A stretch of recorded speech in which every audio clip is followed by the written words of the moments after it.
E você deu play no Varejo em Movimento, o podcast para você que quer alavancar o seu negócio. Esse que é um projeto do Cindy Lojas Porto Alegre com o Connector Hub em parceria com o Estúdios ProHub. Eu sou Victor Pires do Cindy Lojas Porto Alegre. E eu sou a Nina Girardi, do time de marketing também do Cindy Lojas Porto Alegre. É um prazer estar aqui de novo, Victor. O prazer é meu, Nina. E hoje estamos com um case bacaníssimo para você que quer aprender muito mais sobre o setor de puxadores e companhia com Pedro. Dá um oizinho aí, Pedro. Bom, pessoal, obrigado pelo convite. Temos bastante coisa para falar hoje, muito mais pela companhia toda que tem junto com esses puxadores aí. Mas antes, vamos para nossa vinheta.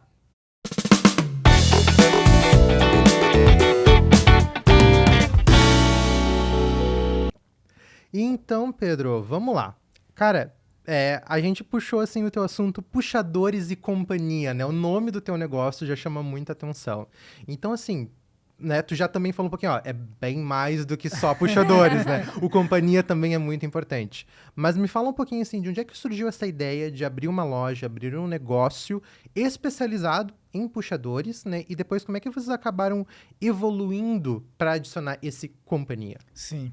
Bom, a história do negócio, ela começa muito lá atrás. Eu tenho 33 anos. A empresa tem quase 30 já. Então, não fui eu que iniciei essa caminhada aí, mas eu peguei um bom período dela. E surgiu a ideia porque o nicho, o mercado de nicho, ele é bem interessante, sempre foi, né? E antigamente mais ainda, porque hoje todos os nichos a gente encontra tudo quanto é coisa na internet, sabe? É mais fácil. E lá 30 anos atrás não era. Então a minha mãe trabalhava na M-Ritter, uma loja que é no mesmo ponto que a gente tem até hoje.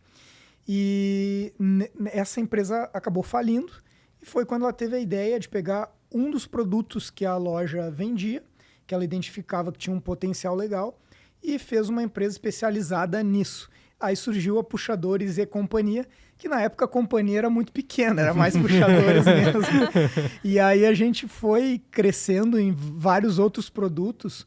Hoje, na verdade, eu tenho pavor desse nome, porque eu queria falar dos outros produtos também. Eu queria poder botar Eletros e Companhia, Puxadores e Companhia, Banheiro e Companhia. Eu queria ter uns 10 nomes, assim, pra gente poder falar muito do que a gente trabalha.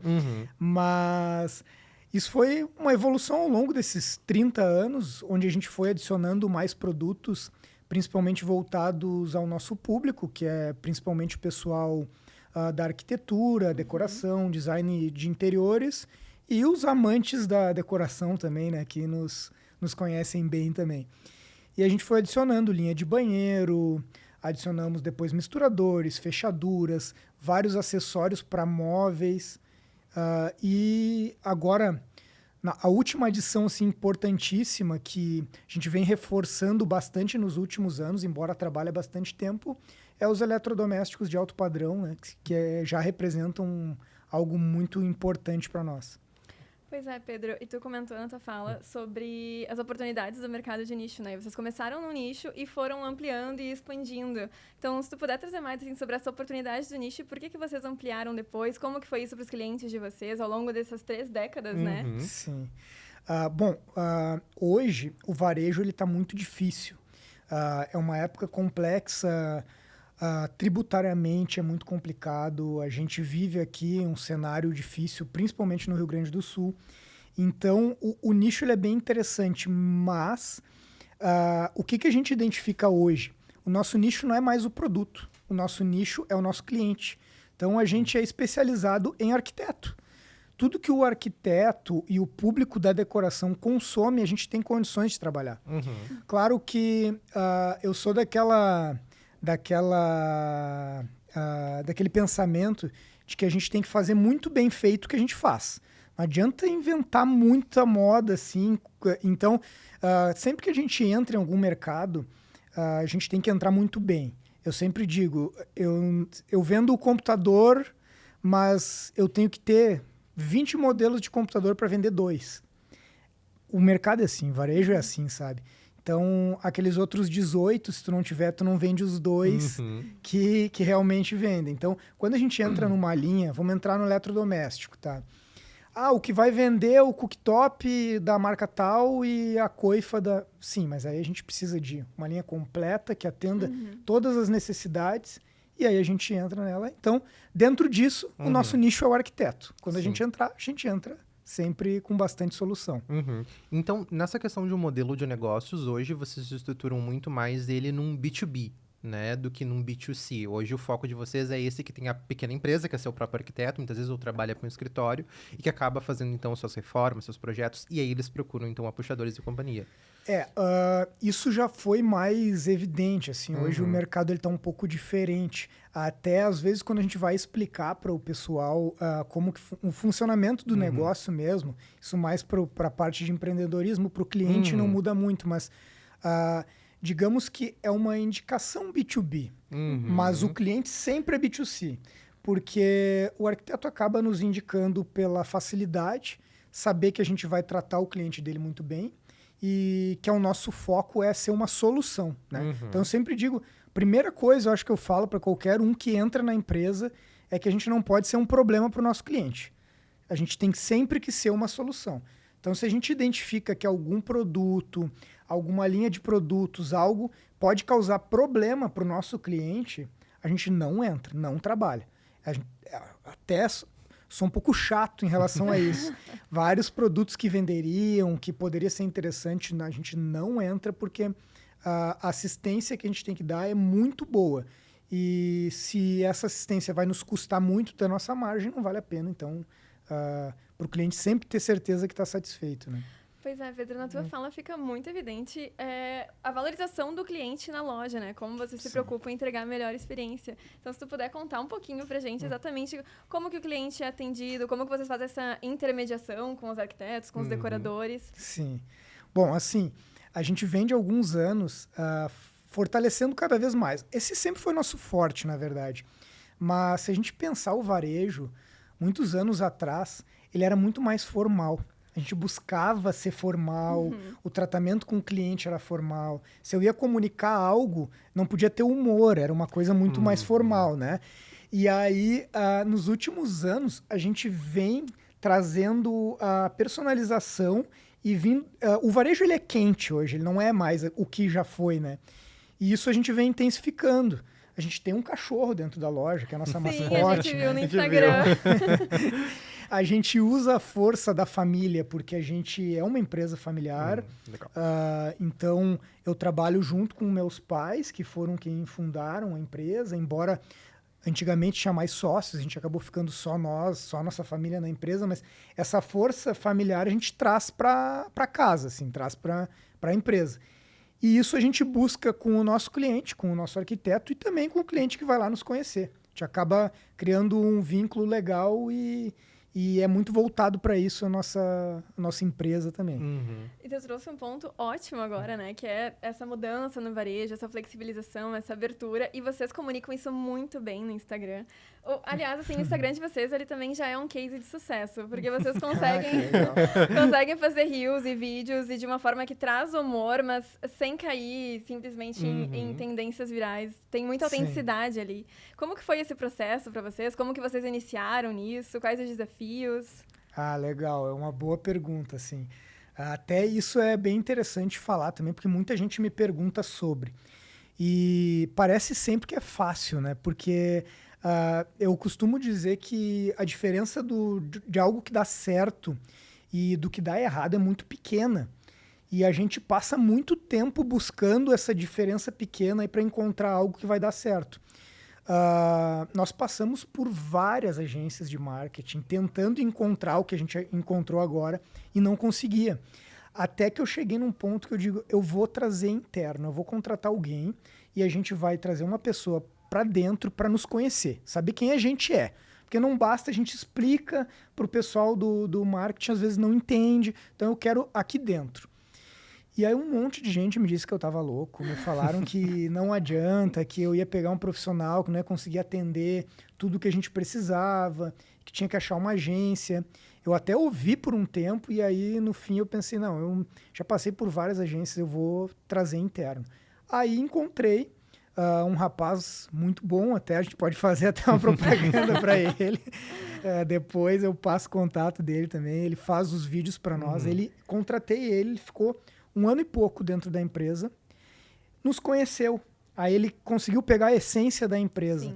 Depois ele saiu, abriu a própria empresa. Hoje ele é uma agência de marketing, mas com o diferencial que ele ficou com nós 1 ano. Ele sabe quem a gente é.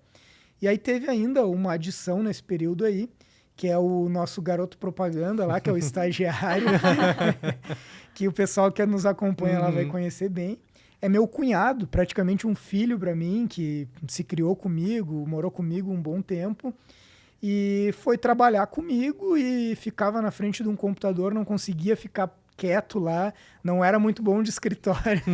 E a gente descobriu que ele é um baita comunicador e aí deu match ali, o rapaz lá do marketing, ele, e começaram a usar a criatividade e foi onde desenvolveu essa rede social que a gente tem hoje. E que vai intensificar muito isso no próximo ano, com bastante novidade. Mas, Pedro, antes da gente dar os spoilers de 2025, me explica um pouquinho como é que vocês trabalham hoje, por exemplo, com Marketplace, né? A disposição digital de vocês. Já que vocês têm uma marca, né, que é tão presente em redes sociais, vocês investiram realmente em construir um storytelling, né? De como é que vocês fazem, de como é que vocês se estruturam. Essa atração, tu vê que é muito mais focada, não, eu quero que o cliente venha na minha loja para ter experiência, não, ela é uma atração que também vai levar para o Marketplace. Como é que vocês dividem isso e como é que tu vê isso? Vamos lá.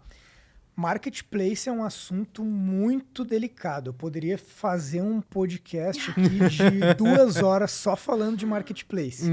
Então, eu acho que o Marketplace ele não está dentro dessa jogada do que a gente está falando até agora, porque hoje, o jeito que os marketplaces estão estruturados, ele é completamente diferente. A gente perde muito poder de marca dentro do marketplace. Não é mais a empresa tal lá dentro. É o anúncio tal, o preço. É uma briga por catálogo, que o pessoal que trabalha com isso já sabe bem, que é um leilão, vamos dizer assim. Então, aquilo é outro jogo. Assim, digamos, o varejo é um, marketplace é outro. Tá. Quando a gente vai para site... Quando a gente conseguiu fortalecer a rede social, a gente notou que, a gente precisa de um e-commerce funcionando, porque a gente não tem até hoje um e-commerce satisfatório. E aí nos deparamos com muitos problemas, porque a gente precisava de um sistema de gestão muito bom para conseguir gerir um site que conseguisse atender o que a gente precisa à altura do que a gente tem que entregar. E para isso, a gente precisou atualizar todo o sistema de atendimento, todo o sistema URP da empresa. Foi 1 ano inteiro fazendo isso. E aí teve um alagamento no meio. Então, a nossa empresa foi alagada também. E aí, isso nos atrasou. Essa é uma das novidades para o ano que vem. A gente está bem forte no e-commerce, né? Até tô atrás, aí se tiver alguém vendo que quiser se candidatar lá, tô atrás de alguém bom de e-commerce para a gente fazer um trabalho bem feito no próximo ano em relação a isso. Mas hoje a gente traz essa experiência toda para trazer o cliente até a loja. Nosso site, ele tá funcionando, mas não do jeito que eu gostaria. Mas a gente vai chegar lá, tá fazendo tudo um passinho de cada vez e chegando no caminho que a gente quer. Pedro. E como que é a preparação da equipe para todas essas mudanças, né? Tanto para começar a postar vídeos nas redes sociais, eu vejo que a equipe participa, né? Tu sou ali o estagiário, tem vários vídeos dele. Tu também participa dos vídeos e outras pessoas da equipe. E também todo esse processo de novo CRM, novo sistema de e-commerce, enfim, como é que vocês preparam a equipe para lidar com essas mudanças? Sim. Olha, o empresário hoje, o empreendedor, que ele quer ter sucesso, que muitos de nós, assim, dos empreendedores, são inquietos. Eu sou um cara que eu não consigo, se tiver que me largar numa empresa e me disser assim, agora tua empresa é isso, fatura tanto, e tu vai seguir tua vida inteira fazendo isso aí, tu já ganha tranquilo para viver, eu não sou um cara muito ganancioso, mas eu não consigo, é uma coisa que me puxa, uma força maior do que eu tenho para resistir a ela, de tentar avançar, melhorar, mudar, sabe? E o empreendedor é assim. Só que a gente precisa ter uma capacidade de convencimento de toda a equipe. A gente vende o tempo inteiro. Tem que vender ideias, vender soluções, convencer as pessoas de que o que tu está fazendo vai trazer benefício para a empresa, para elas mesmas. Então, o empreendedor ele tem que saber entender da arte de convencer a todos. Se a tua equipe não acredita no que tu está fazendo, tu não vai acertar. Já deu errado. Se a tua equipe não acredita no que tu está fazendo, deu errado. Então, o poder de convencimento do empresário, ele tem que ser muito bom, senão a coisa não flui. E Pedro, né, vocês estão no setor, né, de, enfim, material de construção, decoração e tudo mais. É uma gama muito grande de produtos. E muitas vezes, como é que tu consegue passar o conhecimento do produto para o teu vendedor, conseguir abordar o cliente e dar a solução, ou daqui a pouquinho ele conseguir identificar, não, tem algo melhor para ti do que isso que tu veio buscar aqui. Como é que vocês fazem essa passagem de conhecimento? Ótima pergunta. Isso não é fácil. Várias empresas que trabalham com um número de produtos tão grande quanto o nosso têm esse desafio, né? E a gente treina bastante. Como nós somos uma empresa que não somos muito grandes, a gente consegue ter um contato mais direto com o vendedor e consegue treinar ele bem. O pessoal acaba conhecendo bastante do produto. Mas isso não é sustentável ao longo do tempo. Tu não consegue crescer dessa forma. Então, o que a gente vai começar a fazer agora, que é uma das mudanças para o próximo ano, já tem material pronto, mas vai intensificar, são vídeos de treinamento. A gente pretende fazer uma série de vídeos que vão servir também para usar alguns trechos para fazer postagem, né? O pessoal do marketing consegue daí utilizar, mas isso vai servir para o treinamento também. Agora, nessa virada de ano, uma das coisas que a gente vai fazer, enquanto o pessoal vai estar de férias lá, nós vamos estar gravando, porque não dá para perder tempo, e eu acho que vai ser um período legal para isso, e criar bastante conteúdo para isso também, para o treinamento e para a sequência, e o que é um desafio muito grande, tu conseguir passar uma experiência de muitos anos dentro desse mercado para o pessoal que está chegando agora, que está entrando na nossa empresa. Né? O Pedro já deu um spoiler aí do que vai acontecer, né? E esse é um mercado que lida muito com mudanças de tendências, né? Acompanhar o que tem de novidade. Vocês trabalham muito em parceria com arquitetos e esse mundo das decorações de interiores, né? Acompanha também como a moda. Tem tendências diferentes a cada estação, a cada ano. Então, como vocês acompanham essas tendências para selecionar os produtos? Tu mencionou ali que vocês são bem rigorosos, né? Então, como é que vocês fazem essa seleção, essa curadoria? Nossa, isso é um desafio. O desafio maior, eu digo, mais do que acompanhar a tendência, o maior desafio de todos, na minha opinião, com empresas que trabalham com um número de SKU tão grande quanto nós, é saber o que ter estoque. O estoque é um desafio muito grande, sabe? Então, acompanhar a tendência, ele é algo que não é tão difícil se tu não está pensando nessa questão do estoque. Porque, então, como que a gente costuma fazer, tá? A tendência, ela chega primeiro. Mas o empresário, ele não pode se atirar em tendência. Porque tem tendências que não pegam, tem outras que não vendem, tem outras que... E aí tu tem que ser muito racional, sabe? A emoção não pode entrar nessa decisão. E eu costumo dizer que é melhor a gente demorar um pouquinho mais para chegar lá na tendência que o pessoal quer, ter pronta entrega, ter um bom preço, um bom fornecedor, do que tu chegar primeiro e errar. Porque as margens são muito apertadas, muito complexo isso, e quando tu erra no estoque, às vezes o erro é muito grande. Costumo dizer, o pessoal não se dá conta a quantidade de investimento que é cada produto que a gente vai trabalhar com estoque. Então, um puxador, vamos lá, que tem 5 tamanhos, tá? Ele é um modelo, mas 5 tamanhos ele vira 5. Só que ele tem 5 cores. São 25. Tá? 25 produtos que eu tenho que trazer para o estoque. Se eu vou ter 100 peças de cada um, quantas peças são? Olha o investimento para um modelo de puxador. Então não dá para errar. Então como é que a gente faz? Primeiro, se estuda a tendência. Vamos atrás da tendência. Expõe e vamos ouvir. Uma coisa que os arquitetos não podem me ouvir, mas como eles vão ouvir, eu falo para eles também. Muitas das coisas que eles adoram, eles não compram. Porque não é para casa deles, é para casa do cliente. Então, aquele produto da casa cor, aquele produto de exposição, às vezes ele não vai vender. Então, muitas vezes eu digo para o arquiteto, não tenho pronto entregue, não vou colocar ainda, porque ainda não se sabe se esse produto vai vingar. E muitas vezes não vinga. Eu te digo que a maioria até, inclusive. Nossa. Então, a gente precisa ser muito pé no chão nessa parte. E se expõe. Vê o que vai acontecer em termos de cliente, mas isso também não pode demorar muito. Né? E quando tu nota que o cliente ele começa a ter um interesse maior, e aí está um ponto interessante, não o arquiteto, às vezes. O arquiteto ele é importantíssimo num percentual, ele tem um percentual dele de importância, mas quem vai decidir o fim da compra é o cliente. Então tem que ter esse conjunto. Quando chegou, identificou, é tendência, já está acontecendo. Hoje tem várias ferramentas que ajudam também. A internet facilita muito, busca de Google, um monte de coisa a gente consegue ter de ferramentas também. E aí sim, identificamos o produto, ele vai ser tendência, as cores que vão virar tendência.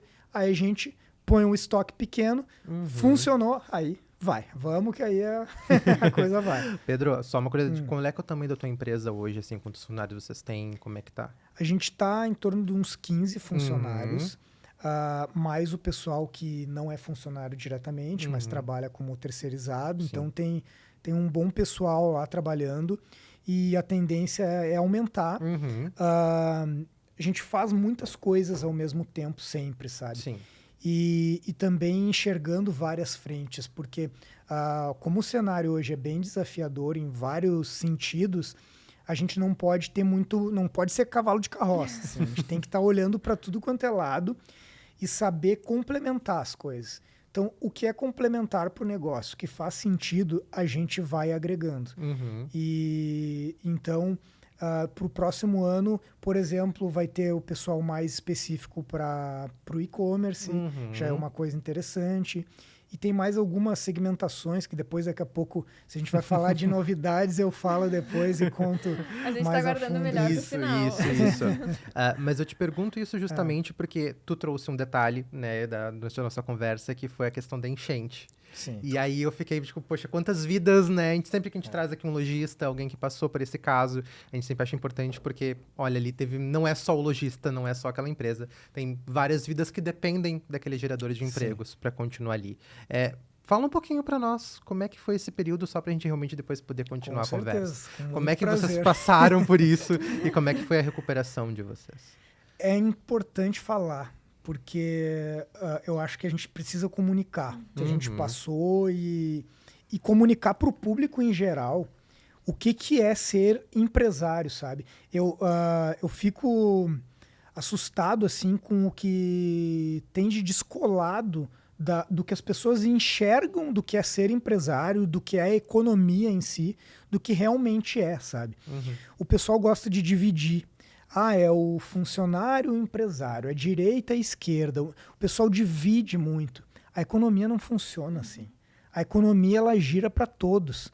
Tu consegue acertar ou tu consegue errar, mas é todo mundo junto. Não existe algo que beneficia o empresário e que não beneficia os funcionários. Só vai existir quando tem uma coisa que daí é o que o pessoal só lembra disso, talvez, quando pensa, não entendo, que é o monopólio. Quando tem um monopólio, uma empresa vai ser beneficiada por algo que o governo fez e o resto da população, o resto das empresas não vai. Aí, beleza, isso pode acontecer. Mas na economia em geral, tudo caminha junto. Mas por que eu entrei e fui tão longe do alagamento? Porque os empresários, na grande maioria, são pessoas que sim pensam na comunidade e nas pessoas que dependem deles. E não são aquele bicho de 7 cabeças do cara que quer explorar os outros. Não é assim que a coisa acontece. E várias medidas que o próprio governo tenta fazer, como se fosse beneficiar as pessoas, os funcionários, os trabalhadores, na verdade, é uma mentira muito grande. Ontem eu estava olhando, se eu não me engano, era o Paulo Guedes falando, ele falou uma coisa bem interessante. Ele disse que esse tipo de medida, muito voltada da esquerda, de falar em coisas, muitos benefícios e coisas astronômicas para os funcionários, ele é lindo, ele atrai muito, porque ele te promete o céu. mas ele te entrega o inferno. Porque não é verdade, isso não acontece na prática. A economia, ela se autorregula. Tudo que a gente fizer que tira do empresário, ele não está tirando do empresário. Porque o empresário tem que pagar suas contas e aquilo tem que funcionar. Então, o que ele vai fazer? Vai repassar custo. E aquilo vai cair na população, no cliente, nas pessoas que trabalham para aquilo. Então, a economia é uma força gigantesca que se autorregula. E também gostaria de dizer que o pessoal fala muito de ciência, mas tem que lembrar que a economia é uma ciência. Então, por que a gente vai lá e não ouve os caras que passam a vida estudando isso? Tem que ouvir. Sim. E voltando para o alagamento. O que a gente fez no alagamento? Tem muita gente que trabalha com nós que é de fora de Porto Alegre. Estava presa fora de Porto Alegre. E nós precisamos resolver nós mesmos. Teve pessoas que trabalham com nós, que foram para dentro da água com a gente. Não tinha gente para trabalhar, porque estava todo mundo preso, todo mundo apavorado, todo mundo perdendo casa. A gente subiu o estoque dentro da empresa, ficamos dentro d'água, fizemos móvel dentro da água para subir o estoque. A gente passou todo aquele tempo dentro da empresa tentando salvar o que dava. A nossa empresa virou um CD do pessoal do resgate. Era cheio de barco, motor, tudo que... Porque a gente foi a última empresa ali, era o finalzinho que foi afetado. Então o pessoal guardava coisas lá dentro para já sair para o resgate, porque estava do lado, né? E aí tá, cuidado com as pessoas. Vou dar um exemplo. Tinha uma pessoa que trabalha com nós que perdeu a casa, foi até o teto e coisa e tal. Perdeu, inclusive, os cachorros, porque teve que sair correndo. Foi um traumatizante. E ela me pediu, eu não consigo trabalhar assim. Eu não consigo.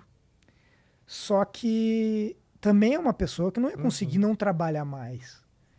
Então, a visão social que a gente tem que ter. Nós atrasamos todo um planejamento da empresa para poder tirar uma pessoa do quadro, do pessoal que trabalhava lá, porque ela queria sair, e não contratar outra. Mas por que eu não vou contratar outra pessoa se eu preciso daquela mão de obra? Porque eu sei que aquela pessoa que estava comigo, que está há anos comigo, ela vai querer voltar, ela quer voltar, mas não agora. Nós atrasamos todo o planejamento desse ano visando as pessoas que a gente tem em casa, porque eu acho importantíssimo isso. Se a gente não pensar em tentar melhorar o nosso entorno, o que a gente tem na nossa volta, do que serve tudo isso, sabe? Trabalhar, vou ganhar dinheiro, vou ter sucesso, beleza. De que serve o sucesso se tu não puder trazer junto contigo pessoas que estão no teu entorno? Na minha opinião, não serve para nada. Então, a gente pensa assim e tenta fazer isso com a nossa vida e com a nossa empresa. Que legal essa história, Pedro. Sim, Realmente demais. muito bacana reconhecer essa pessoa que estava ao lado de vocês, valorizar e manter essa equipe, né? Porque a gente sabe que uma equipe que está ali, já tem esse conhecimento com essa empresa, faz toda a diferença no negócio. Mas aproveitando esse gancho da enchente, que com certeza foi uma situação, né, trágica, típica, mas ao longo desses 30 anos de empresa, quais foram os maiores desafios que vocês enfrentaram e como que vocês conseguiram superar? Tá, teve vários. Nós tivemos alguns, tá? Eu assumi a empresa, a história assim de eu assumir a empresa, ela é interessante, porque eu estava me formando em veterinária. Olha só. Que inusitado. Completamente fora, assim. Eu sempre fui empreendedor, mas a empresa tinha mais sócios e coisa e tal, tinha muita briga societária. Meus pais não queriam que eu trabalhasse lá, embora eu tivesse trabalhado desde os meus 15 anos lá, entre indas e vindas, no estoque, no financeiro, em todos os setores possíveis, nas vendas. Eu estava me formando em veterinária porque meus pais não queriam que eu fosse para lá. Eu tinha 20 anos, eu acho, por aí. E eu precisava trabalhar. Tive filho cedo, o pessoal que me conhece sabe. Então, nunca fui um cara que escorado, que gostava de depender de outra pessoa. Então, vou ter que trabalhar, vamos lá. E eu fui para trabalhar de vendedor na loja. Não tenho responsabilidade, vou lá vender e coisa e tal. Só que o meu lado empreendedor, como eu digo, não tem como, é um imã que puxa a pessoa. Se tu gosta daquilo, se tu é um empreendedor, tu não vai conseguir ficar parado. Quando eu cheguei, a primeira coisa que eu me deparei que a empresa estava com problemas. E aí eu fui, onde está o problema? Eu já conhecia todos os setores, então eu fui setor por setor. Encontrei alguns dos problemas. Bom, resultado. Em menos de um ano, eu entrei para ser vendedor e eu estava administrando a empresa. Com mais sócios lá. Então não era uma coisa, meus pais disseram, Pedro, vai lá, administra a empresa. Não.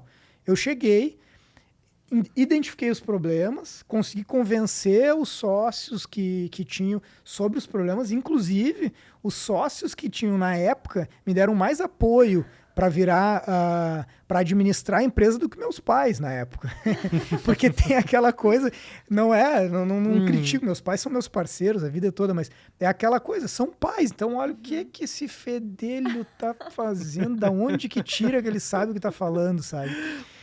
E aí isso foi daí o meu primeiro desafio, assim, tirar a empresa daquela primeira crise, que muito voltada porque o puxador estava se tornando desuso. Estava entrando em desuso. O pessoal estava trabalhando muito com aqueles perfis, aquela coisa que vai em cima do móvel, da porta, sabe? E esse foi o meu primeiro desafio.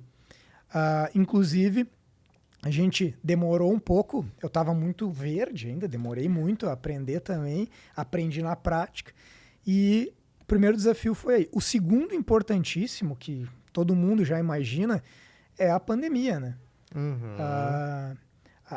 Até tem outro. Tem a mudança, que esse desafio ninguém conhece, fora os empreendedores. A mudança de sair do Simples Nacional, sistema tributário, interessante esse tema, e passar para o regime normal, que é ou o lucro presumido ou o lucro real. Sim. Ninguém sabe disso, mas o Brasil foi feito para tu não crescer. O Rio Grande do Sul foi feito para o varejo não crescer. Alô, governador, alô todos. Por favor, gente, não faz nenhum sentido.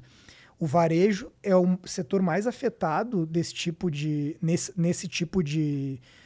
coisa, porque a gente tem um caso que a gente parte o crédito de CMS do varejo em compras interestaduais de produtos nacionais ou em compras do próprio estado, a gente recebe o crédito de 12%.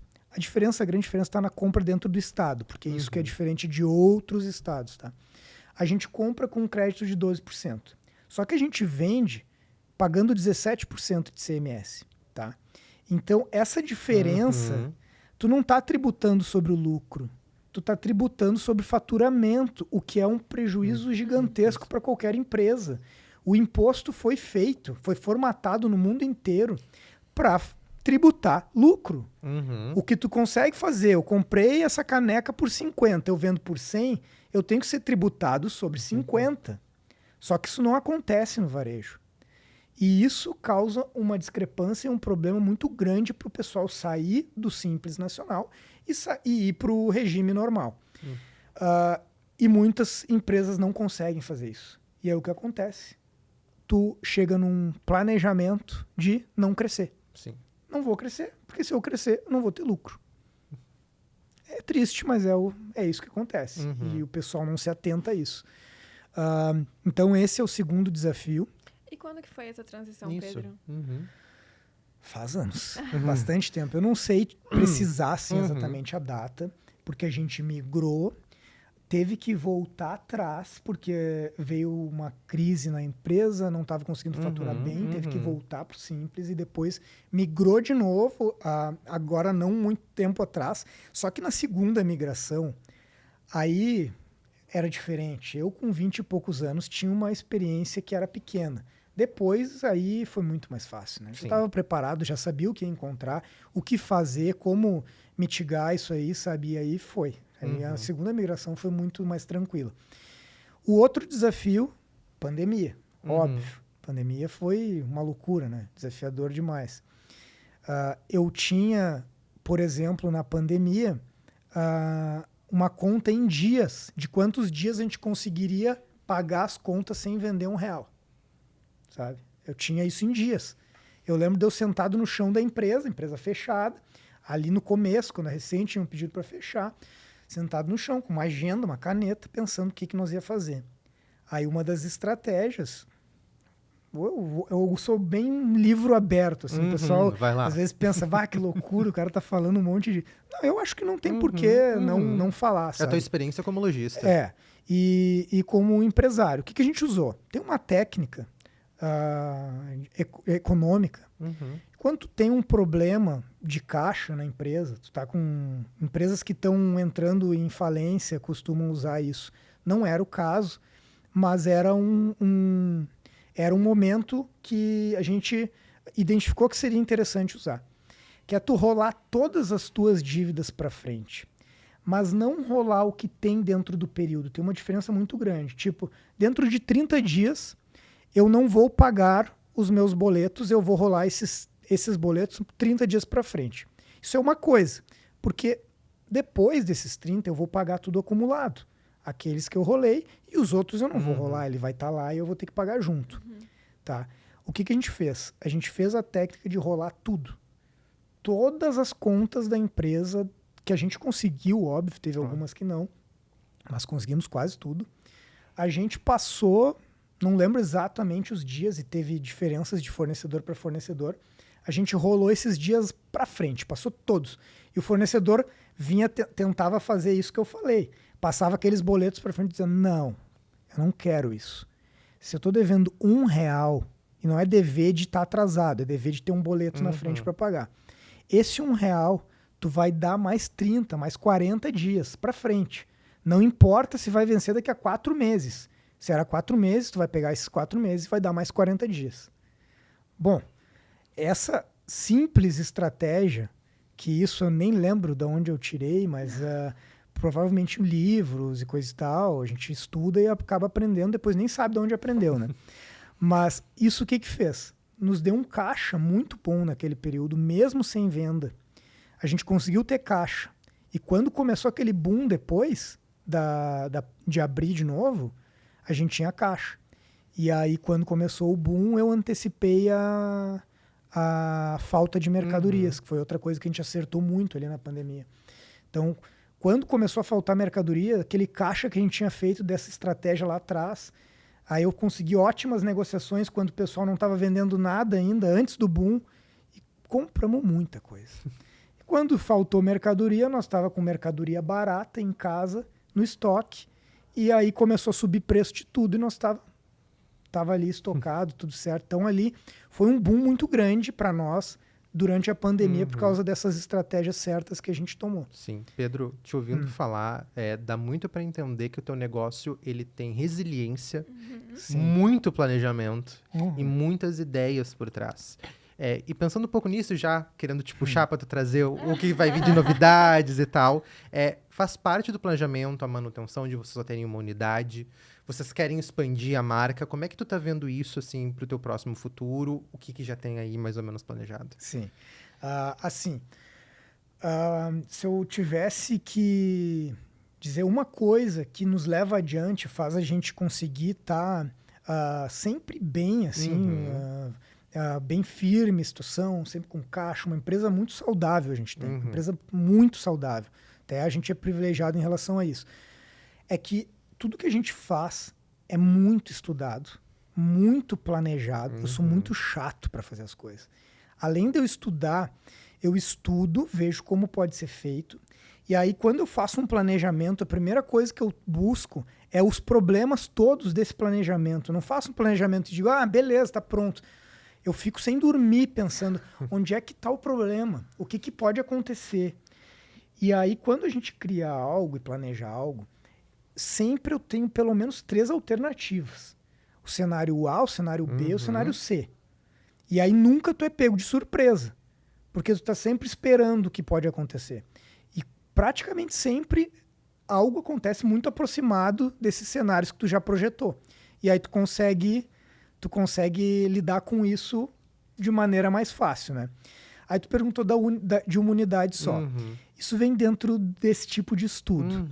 Hoje, como o varejo ele está muito postado para tu não crescer, é muito difícil tu crescer. Tem alguns cases de sucesso que crescem e fazem a coisa de maneira diferente. O que eu identifiquei hoje é estratégias diferentes de mais lojas, porque assim, o risco de um negócio, ele é proporcional ao investimento que se faz nele. Se eu invisto, sei lá, 10 mil reais em algo, o risco que eu tenho daquilo dar errado é proporcional a esse investimento de 10 mil. Se eu invisto 500 mil, 1 milhão em algo, o risco disso dar errado é proporcional a esse valor. Então, eu achei algumas estratégias, que é o que a gente vai focar no próximo ano. Na verdade, esse ano foi um ano de planejamento e construção, porque o alagamento nos atrasou e a gente construiu muito, que ano que vem vai fazer muito. Então, o que a gente identifica para o próximo ano é fortalecer um e-commerce para nossa empresa, fortalecer a nossa loja em si, porque não adianta tu abrir várias lojas e tu não ter algo funcionando muito bem, sabe? E também ao longo desse estudo eu identifiquei outras coisas, outros negócios interessantes que a gente vai fazer no ano que vem, não tem nem relação com a Puxadores em si, mas sim com a experiência que eu adquiri ao longo da minha trajetória e das vivências que tive também. A gente vai para outro negócio, parecido, mas outro negócio no próximo ano. E também fortalecer o que a gente tem. Esse vai ser 2025, assim. Já falo das novidades? Vamos lá, vamos com as novidades, vamos lá. Tá, então assim, o varejo, tá? Hoje o varejo ele é muito focado em experiência. Não tem, vender produto não existe mais. Porque vender produto, tu nunca vai ganhar da internet. Sim. Tu nunca vai ganhar da internet.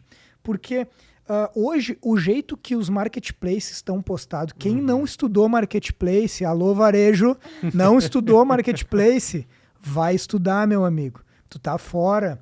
Marketplace, ele representa um volume de vendas gigantesco. E é uma coisa completamente diferente do varejo de loja, do e-commerce, de tudo. Então, o varejista tem que estudar isso. O jeito que ele está postado hoje, dominando o mercado, ele está causando problema no varejo mundial, não é algo Brasil, né? Então, o varejista ele tem que identificar isso. Porque se a gente não identifica o problema, a gente não consegue achar a solução. Então, a primeira coisa, vamos identificar o problema. Um dos problemas, o jeito que os marketplaces estão postados hoje para reduzir preço, sempre. As margens do pessoal que trabalha com marketplace, elas são baixíssimas, quase nulas. Em vários produtos elas são nulas, tu não ganha nada em vender. Aí o cara tem que criar alguma estratégia para fazer o não ganhar nada render algo. Mas isso não é saudável para uma loja física. Então o que a gente precisa fazer?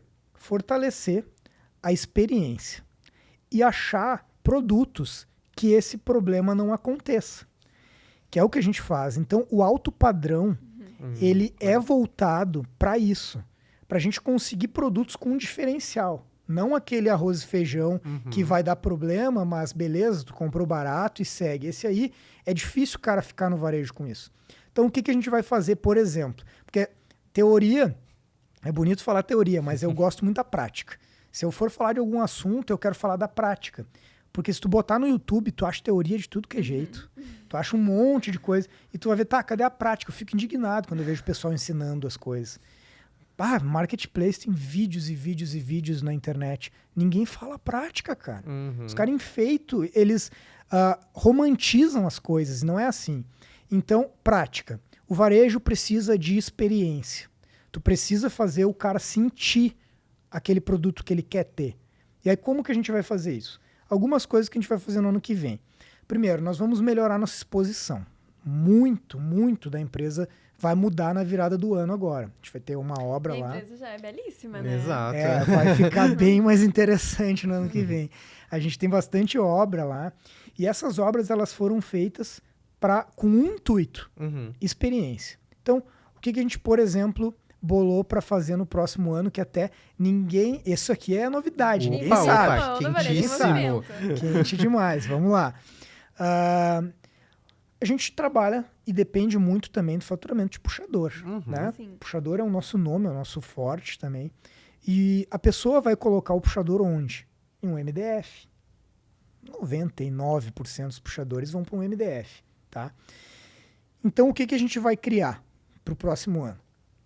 Nós vamos ter um lugar da empresa que vai ter amostras diversas de chapas de MDF para que o cliente consiga pegar aquela chapa e levar do lado do puxador que ele gostou, para ver como vai ficar no móvel dele, não na minha chapa lá da minha exposição.